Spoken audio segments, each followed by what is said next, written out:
He believes that no matter which business you are in, once you are in business, you're also in the storytelling business.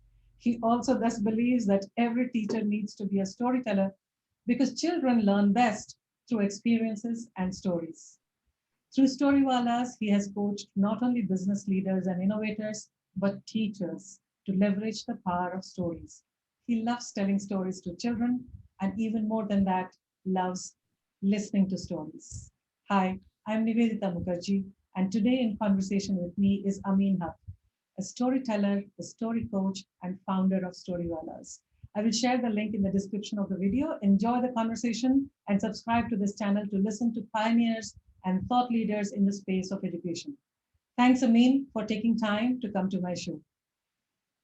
Pleasure to be in conversation with you, somebody who I have admired, somebody who I really adore, and whose work I respect quite a bit. Thank you. Thank you. Very generous, Amin. Amin, you and your team of Storywalas are known to be story coaches for brand strategies and corporate training. As much as you are known, or perhaps I would say I'm biased, even more in my area of interest, which is for leadership training, teacher training, gender diversity and inclusion, stories in education. I would like to start today by asking you, what is your opinion of stories? What is your definition of stories? Fictional, mythological, incidentals, autobiographicals, trivials, genres? How do we define stories?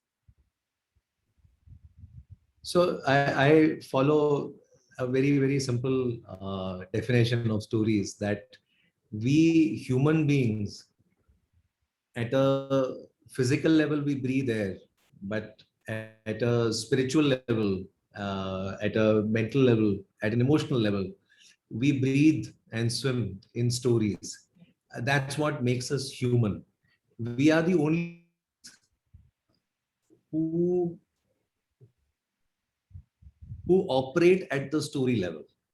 We are the only species who can imagine and create a heaven for ourselves post death, Hmm, and then let that story guide hmm, our entire life and our actions. hmm, We are the only species who can imagine a hell and let our entire life be guided by that story and consequences of our actions, etc. So we can create stories in the past, we can create backstories for ourselves, hmm, we hmm. can create science fiction for ourselves, which is set into the future. There's no other species on the planet which operates like this. So it is very intrinsic to the way we are. Right. We are designed to be story beings, to be story animals. Hmm. Fantastic. Yes. So obviously, you have been a big proponent of stories in education. If we are story beings, and if education is the bedrock of the thought process of us as beings, then what, in your opinion, is the role of stories in education? Do you see the need of taking stories from being limited to the literacy and the reading program, which are essential for the very young, to the stories adolescents, teens, and young adults come across growing up? What is the role of crafting our personal stories of challenges, of joys as young adults and adults? Stories beyond the realm of text? Let me answer it at two, three levels. First, at the textual level, then at the larger adolescent level, and then at a deeper level, which looks at stories for what they really are. Let's start with the academics, the textual level. We know this, that the human being learns from experience and learns through stories. These are the two best forms of learning, and these are the forms that make learning permanent. I have conducted hundreds of thousands of quizzes now with school teachers across India and many other parts of the world, where I have quizzed them, simple questions. And let me give you a demonstration of that right now. I start my workshops by asking them, can you please tell me what's the formula for gravity? And there are science teachers in the room who struggle with that. And then I follow that up with a second question. I say, can you please tell me what's the Archimedes principle? And people struggle with the answer. And then I make it even more easier. And I say, can you give me the Pythagoras theorem? And you would not believe it, Nivedita, but more than 60% of the people in the room struggle with that as well. And the excuses are always, there are always all kinds of reasons. But I am not a science teacher or a math teacher. I am a language teacher or I'm a social studies teacher. But you studied all of this. You studied all of these in ninth and 10th and 8th. Your success in school depended on it. So you mugged this up, you revised it multiple times, yet you've forgotten this. Then I said, do you remember the story about a hare and a tortoise? And everybody goes, yeah. Then I said, do you remember the story about a thirsty crow? And everybody goes, yeah. How is it that we remember these stories, but we forget what we studied, revised multiple times? Then I changed my questions. And I said, do you remember? Now let's look at these three things only. Do you remember the story about a man sitting under an apple tree and an apple falling on his head? And now everybody nods and says, yeah. That guy was Newton. Na? And then we shift to Archimedes and say, do you remember there was a guy who filled water in bathtub? And then when he sat down in the bathtub, a certain amount of water spilled outside. And he looked at the volume of that water and his body. And he thought there's a connection between his, and the simple narrative we have fed is he ran down the street. He didn't. He filled the bathtub again and he sat down again. And he saw that the same amount of water spilled out. Then he filled the bathtub again, sat down again, and the same amount of water. Now, when his hypothesis was confirmed, he was so excited, he ran down the street naked, shouting Eureka. Do you remember that? And everybody goes, yeah, we remember that. We forget facts. And this is the human brain. This is not just the teacher's brain. This is also the child's brain. This is the human brain. We forget facts, but we remember narratives. So how do we make learning permanent? Stories can play a huge role. And that's why I believe every good teacher must be a storyteller. And if there is a gap in B.Ed and M.Ed curriculum in terms of preparing our teachers to be storytellers, that must be addressed. Because when our teachers become storytellers, learning becomes permanent. And there's something missing in education today. When we buy a sari and that sari has a hole, we return it and we ask for money back. Now look at the sari called education. There are teachers in the room and they don't remember what they learned. Isn't there a hole in that sari? So that's at the textual level. And that's why I believe that stories need a big role in academics, at the textual level, at the learning level of concepts. Yeah. So children get confused between rotation and revolution. Is it possible to explain it through story? Children get confused between area and perimeter. Yes. Is it possible to explain that through story? So imagine if math teacher learned the story method, the fear of the subject would go away. I have learned that there is a strong correlation. If we close our eyes and think about our favorite subjects in school, we also remember our favorite teachers. 100%. And if we close our eyes and think about the subjects we didn't like or subjects we were afraid of, we are also reminded of teachers we didn't like or teachers we are afraid of. This correlation is extremely strong. So it's the teacher who makes the subject likable. And if the teacher can become a storyteller, every subject will be likable. So that's what we do. You know, our mission is to convert every teacher into a storyteller. So that's at the learning level. If we go a little, if we zoom out from there and we look at the fact that we are, you know, why is it that there must be a role for story beyond this? I think teachers should also tell personal stories when working with kids. And when the kindergarten teacher shares a story about what was I afraid of when I was your age, it plays a huge role. in reassuring the child. The child, the toddler who thinks that, there's nothing right I can do in this world. When I eat, I spoil my skirt, I spoil my top.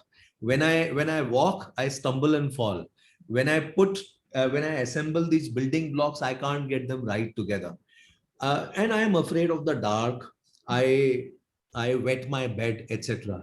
And when the teacher comes and shares a story that I was afraid of the dark, it's a huge help for that child. The child learns that, even this teacher was afraid of the dark, but today she's turned out to be so perfect. She's my role model. And that gives the child hope that I can be fine too. It's okay to go through this, that we all have to go through this. So teachers must share personal stories, not just stories for subjects or concepts. And that's where a deep connect happens between the teacher and child. And stories restore that which balance, essentially. So when something is out of balance, story restores that. And this is the role that a personal story can play. Third, now let's zoom out at a you know uh, and look at stories at a deeper level. How do we learn? So, I truly believe that every child also needs to be a storyteller for the future world. Yeah. If we want children to be leaders, then let's look at leaders. Gandhi was a great storyteller. Abraham Lincoln, good storyteller. Barack Obama, good storyteller. Nelson Mandela, good storyteller.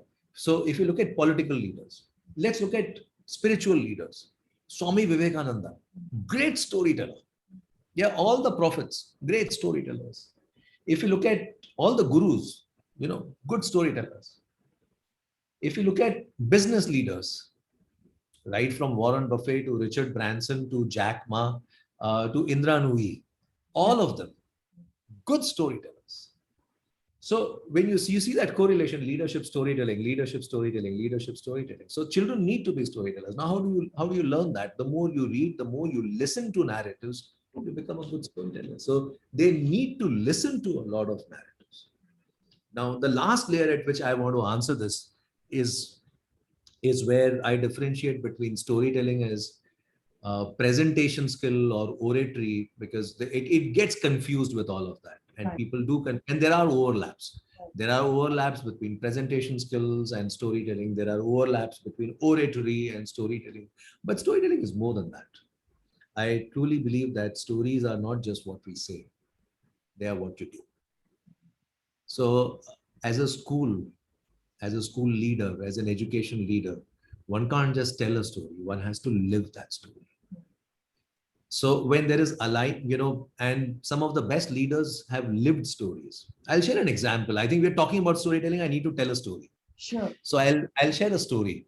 Ratan Tata was traveling by car with some of his senior colleagues from Mumbai to Nashik, and the car broke down on the highway.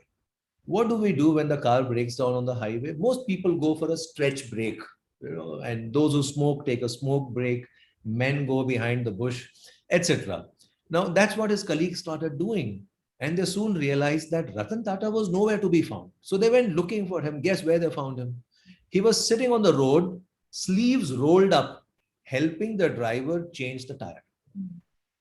Now you can enshrine and write in gold letters the values of the company at the reception in the conference halls.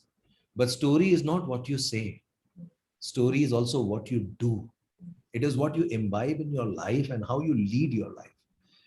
Uh, I'll take another example. Mr. Narayan Murthy of Infosys wanted to send a message to his employees that please spend the money of the company. Please spend company's money as your own, which is if you're cautious with your own money, be cautious with the company's money. He didn't send a memo. He could have, but he started doing something else. He started flying economy class himself. Now let this sink in. One of the richest guys in India, one of the biggest wealth creators through ESOPs, he helped so many middle class engineers overnight turn into millionaires. That guy is flying economy. What was he saying through that? He was telling people and sending out a message that, and better than a memo, that I'm not asking you to do something that I'm not doing myself. Gandhi was a leader like that. He wove his khadi on the charkha. He led the Dandi march, took the first blow of lathi on his head. And this, in some way, that quality of storytelling defined through actions is what we see in the Indian army as well. In the Indian army, we have a very high casualty rate for officers as compared to other armies in the world. And it's because our officers lead from the front. That's how a school leader should be. That's how an educator should be. Lead from the front and lead with the story, not just that the one that you tell. But when the story that you tell is in alignment with the story that you lead through your actions, and when both of these are in alignment with your values, then that story is authentic. So I thought I'll answer it at the level of the text, learning, then at the level of listening and learning, why it's important that children become storytellers and teachers become storytellers, and why teachers tell stories. But I thought I'll close it here as to why it's important not just to tell stories, but to live that story. Actually, that's very that resonates as an educator, as a teacher for me. For we are always talking of walk the talk, role modeling with your students, with your team. As leaders, we need to do the same things as we expecting the teachers to do. So if we are expecting the children to learn, the teachers have to learn. If the teachers have to learn, the leaders have to learn, and so goes the world. So I have been thinking about this for past few months actually, and the reason for me to connect with you has been that current times are, you can say, they are difficult times, they are warlike times, they are sad times. This is a time like no time that our generation has seen, and that our millennials have seen, or the Gen Zs have seen. So which means we have three gens who are living through this time period. So what would be the narrative? What kind of stories can we weave as parents, as grandparents of people like me, as educators, around their own lives, as immediate role models to the next gen, to their children, to their grandchildren, so that we all have a story that we can live to tell to the in the coming times, and not live to regret having telling in the future times. What is the narrative that we can possibly construct? What can we rely on? What could be the framework that you would suggest to us? Well, there are two, three kind of stories, and this is a very good question. That we are living through times which are extremely challenging, uh, and they are challenging for everyone, but they are specifically challenging for children. Children are waking up in the same room that they slept in. Then they open a laptop and go to school in the same room. They do homework, they have assignments. Then, and because school goes on from 8 o'clock to 2 o'clock, they have breakfast or lunch, sometimes both, in that room. Right. Then they are not allowed to go outside because the pandemic is raging outside. So they are not able to meet friends. So they spend more time on screen in that room. And then they go to sleep in that room. And they wake up again in that same room. And they go to school again. No child has ever spent so much time within the confines of four walls as children are doing now, in recent past. Yes. So what kind of stories can we tell them? First of all, tell stories. Even before, tell a lot of stories, because so we've been doing a lot of storytelling sessions for children, for parents on how to learn storytelling and for them to tell stories to their children. But Coming back to the question of what kind of stories, let me answer that at two or three levels. First, stories of hope, Okay. stories that convey that acknowledge that we are in a tunnel first, but they also offer the light at the end of the tunnel. Mm. Acknowledgement is important. We can't wish it away because we can't say that this is not happening. It is happening, and we can all see that, and children are they can see that. So anything that poo-poos it is not a good story. That says that arey kuch nahi ho raha, sab theek hai. That's not acknowledging the reality. So it's important that we acknowledge that we are in a tunnel. But stories that offer that light at the end of the tunnel, Okay. it's important. So my mother, for example, who was with us during the pandemic, I got her to share a lot of stories from the times of partition, from the times of riots. Uh, she got she was on a train and she was traveling from Gujarat to Kerala, which back in the days was a 3 day journey. Now also it's a 2 day journey Right. with the faster trains. But Gujarat to Kerala, it's a long journey. And then there was a river which was swollen due to floods. The track was actually broken. So if the train had gone further, one could not see the track. The track was submerged. If the train had gone further, then everybody would have died. The driver somehow, out of some instinct or a sixth sense, stopped the train. But when they stopped the train, there was water all around for miles, so they were stranded. Eventually, the food packets had to be. They were there for 3 days like that in train. Food ran out. There were people with kids. There were people with senior citizens. There was no fresh water. They were surrounded by water, but there was no drinking water. So army had to, through helicopters, drop food packets, and men would go from the train and pick up the food packets floating in water, and then food would be shared. And she was sharing these stories, and she was still there. And the big point is she was still there to share these stories. Right. So getting people to share stories from their own experiences of how they have gone through tough situations and they are still there and they have emerged Right. from there. In a similar line of work, but I'll offer a parallel. When I work with corporates who are dealing with this and they say, how do we do this? I remind them that Colgate has been around for 200 years, that P&G has been around for 250 years, and that Barclays has been around for 300 years. What that means is, and let this sink in what I'm going to say, what that means is they have seen 2 world wars. They have seen the Great Depression. They have seen the Iran-Iraq war. They have seen the United Germany and the two Germanys and the Berlin Wall and the falling of the Berlin Wall. They have seen the Vietnam War. They have seen the disintegration of, they have seen the Cold War and then the disintegration of USSR. They have seen SARS. They have seen HIV, and Barclays is still standing. Coca-Cola is still standing. And it's just 300 years. So, uh, so, so teachers need to look at that history.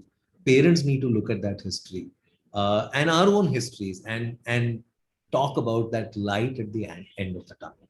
So that's one kind of story. Two, and there are movies there. So a lot of people are watching a lot of movies at home, but there's indiscriminate watching happening. Watch good, great content. Yesterday with my daughters, we sat and watched a movie called The African Doctor, uh, which is about struggle and then hope and resolution, which is a victory at the end. Movie called Life is Beautiful. Yes. Worth a watch right now. There are books. Uh, the diary of the girl, the girl who wrote the diary while being in the camp. There's so many books that are worth reading right now and sharing with kids. So that's one kind of story. The second kind of story is the story of empathy. Empathy for for the for those less privileged. Yeah, yeah. I wanted to ask that what kind of stories can be created in current times which would help us work together. So, Yeah. So empathy for the for those who are less privileged than us. We have seen last year the migrant labor and the march of the migrant labor. We in middle class India are dependent on drivers, on maids, on the iron wala, the Zomato delivery guy, or the Swiggy delivery guy who may reach half an hour late with the lunch that we ordered. But he's been dealing with his own issues. So there needs to be, there need a big need for stories of empathy where we walk in their shoes, try to walk in their shoes. So we are very secular. This that I I was born into the Muslim faith. My wife is born into the Hindu faith, and we are raising our kids with exposure to everything. My younger daughter Ashna is fasting today, but she is not fasting for purely Islamic reasons. She is fasting because she wants to experience hunger of the poor. So this morning when she woke up at 4, it's important that you wake up at 4, eat and experience that discomfort of waking up at 4. You can sleep through and fast, but no. So she woke up at 4, and so her prayer was a secular one that may I experience the pain of hunger and thirst that poor go through, so that I know what it is. Uh, so walking through other people's shoes or stories that help us connect, stories of the other. And there are enough titles available on Amazon uh, that help us look at the other. Third, stories of gratitude, which is extremely important, uh, which is again, it's connected to the second point, but then it takes it a step further. It after connecting with the other, it also, we need to connect with our own, look at our own selves, and then offer gratitude for for what we have. It's time for these three stories. it sounds wonderful, and I can keep on listening to you. And I'm hoping that we are all able to create stories of hope, stories of empathy, stories of gratitude, and cross this tunnel, as you say, together. In closing, I would like you to tell us, share with us. You believe that story has the power to change the world. If you were to write a moral of the story during this pandemic times, what would that be? I'm not sure if I fully understood that question as to what is the moral of the story from the pandemic times, but let me try and answer it in a way that I have understood. Uh, there are, and I'll maybe share two stories. The best way to do this is not through a thought through answer, but maybe share a story or two. So I'll share two or three stories to answer this. Number one is a story about understanding the other. Once upon a time, there was a warrior, and this warrior was, this was one of the best warriors in the world who led an army, which was one of the best armies in the world. And wherever they went, they conquered that land. So he was on a quest, land after land. They would just keep marching, and they would conquer land after land. They would invade a king's territory and conquer that land. At the same time, in the world, there was another warrior, and wherever their army, this army went, they would conquer the land. One day, both the armies came face to face, and they embarked on an epic battle. By the end of the day, only these two warriors survived. Okay. They were battle scarred. They had wounds on their body. They had wounds on their heart. But everybody had died. They were surrounded by dead bodies, dead horses, dead camels, dead elephants, and dead bodies all around. And it was evening time. The sun was about to set. So one said to the other that it gives us no honor to go back from here uh, without seeing this to its ultimate end. So the sun is setting. Why don't we wait till tomorrow morning and then resume this fight? And only one man will go back alive. So they said, okay, let's do that. So they lay down there because they were exhausted, and they lay down there. And in time, the moon came up, the stars came out. And then the first guy said, when I go back from here, and the other guy interrupted him and he said, if you go back from here. So he said, yeah. If I go back from here, I will meet my son. I've been on the road for almost 9 years and I haven't seen him in last 9. I'm told he's 10 years old now. And my wife has been training him in horse riding and swordsmanship and all the things that make for a great warrior. But when I go back, I'll also teach him about the arts and about the music, because I have learned through my travels that these are also important. Now, when he finished speaking, the other warrior said, when I go back from here, and immediately he interjected and said, if you go back from here. And he said, yeah. But when I go back from here, I'll meet my daughter. And my daughter is about 9 years old. I haven't seen her in 8 years. I've been on the road.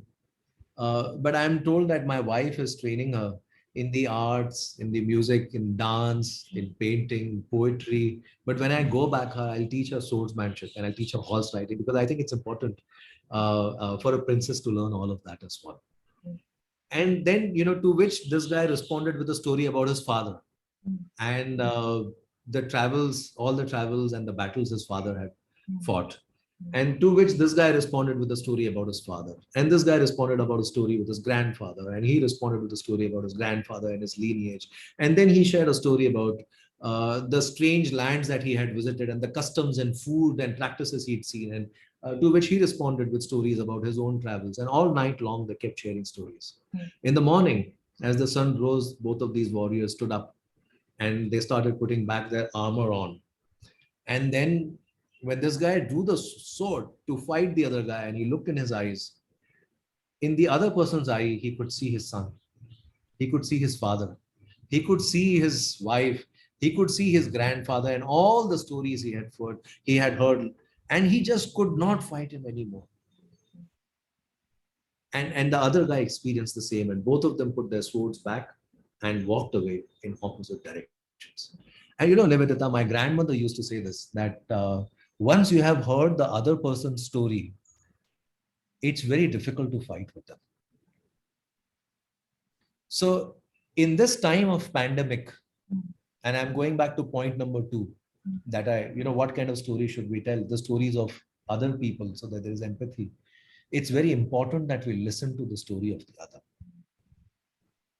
Yeah. Once we listen to the story of the other, we will have a better world. So let me close then with what storytelling is about. At heart, storytelling is not just about telling. It's a misnomer, storytelling. It's about listening. I haven't found a good storyteller worth his or her salt, a good teacher worth his or her salt, a good educator and a good parent who's first not a good listener. Everybody wants to be a good storyteller. सब अपने मन की बात कहना चाहते हैं. बच्चों के मन की बात कौन सुनेगा? So first you have to be, and so I'll close with a poem and a story. There was this is a true story. There's a large NGO in Dhaka called BRAC, and they work with one of the things they do is they set up refugee camps for refugees, people who've lost their homes, belongings in floods, in other kinds of operation, people who run across from the border, from the other side, Rohingyas, etc. So they have set up these relief camps. These are basically tents where people live with whatever their meager belongings are, whatever they could save, maybe a radio, some utensils, clothes, etc. So one senior officer was going and conducting an audit and meeting people and seeing if everything was fine. And in one tent, she found a 9-year-old girl. So she asked the girl, Beta, what would you like to be when you grow up? It's a great question, because she was checking for hope where everything had been lost. So the girl, she pointed to a TV. Now that's very strange. Maybe this family had saved a TV when they were escaping the floods or wherever, and that TV was there in the tent. So she pointed to the TV and she said, Auntie, when I grow up, I'd like to be a television. Most grown-ups would not know how to handle this question. how to handle this answer. They would smile, they would feel uncomfortable, and they would just move away. They would think there's something wrong with this child. They would make fun of her answer and they would judge her answer. This lady, she didn't do that. She didn't judge the child. There was no expression on her face except curiosity. And she said, I find that interesting. Why would you like to be a TV? And the girl said something I have never forgotten. She said, Auntie, when the TV speaks, everybody listens to it. What the girl didn't say was more important than what she had said. And a good teacher, a good parent, a good educator would listen to would have heard the unspoken. कि जब TV बोलता है तो सब उसको सुनते हैं. The unspoken is, I am sure you've understood this, कि जब मैं बोलती हूँ तो मुझे कोई नहीं सुनता. When I grow up, I'd like to be a TV. So when you become a good listener, then only you can become a good storyteller. Otherwise, you are an orator. So I'll end with a poem that children today are going through a lot. They're going through a lot. We are trying to keep them hooked. We are trying to keep them positive. We are trying to tell them stories. Are we listening to what's going on in their minds without judging? And are we extracting stories from them? Because they have stories to tell. And those stories will come out when we don't ask them the routine questions. We ask them routine questions. What happened at school? What is for homework? What was taught today? You will get routine answers. But if you go away from that routine set of questions and ask, what made you happy today? What surprised you? What did you learn this week that you didn't know earlier? Something that you didn't know. What have you learned?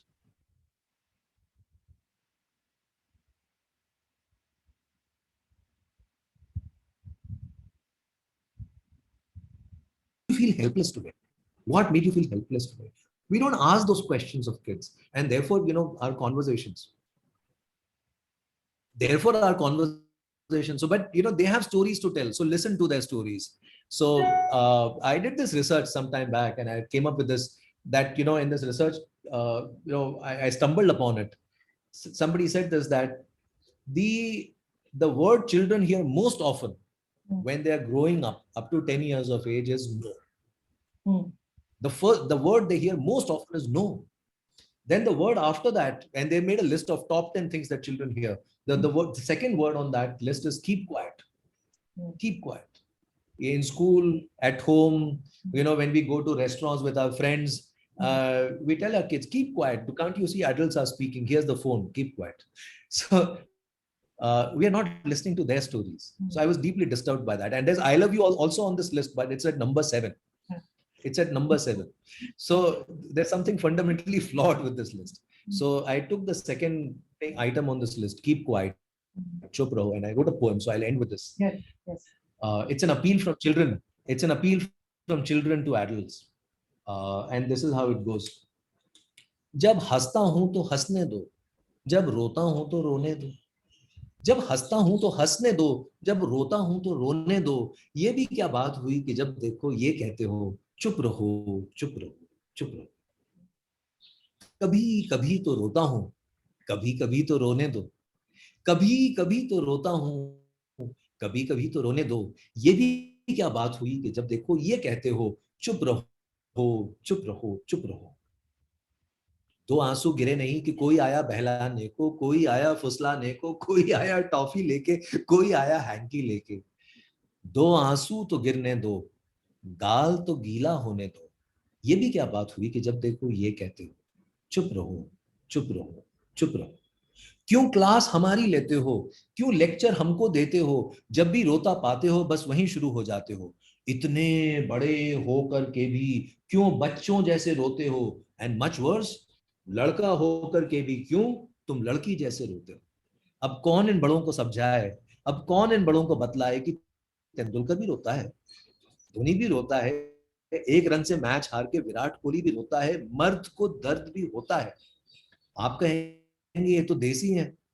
अरे Roger Federer भी रोता है, Nadal भी रोता है, Andy Murray को देखो कितना रोता है, आमिर खान भी रोता है, शाहरुख खान भी रोता है. बड़े बड़े शहरों में ऐसा छोटा मोटा होता है। मैं तो छोटा बच्चा हूं, मैं तो छोटा बच्चा हूं, मुझे छोटा ही रहने दो। ये तो मेरा बचपन है, बचपन को बचपन ही रहने दो। ये भी क्या बात हुई कि जब देखो ये कहते हो, चुप रहो, चुप रहो, चुप रहो। तो उनको चुप ना करें, उनके पास बहुत कहानियां हैं। सिर्फ उनको कहानी सुनाए नहीं, उनकी कहानियां भी सुने। Wonderful, wonderful. I mean, I think that is the moral of the story, I would say, of the current times. Uh, Listening, sharing, understanding, caring. Beautifully said, beautifully worded. May you tell many more stories. May we learn from you to tell many more stories. May the life be a story with a happy ending. Amen, Tathastu, and Inshallah to that.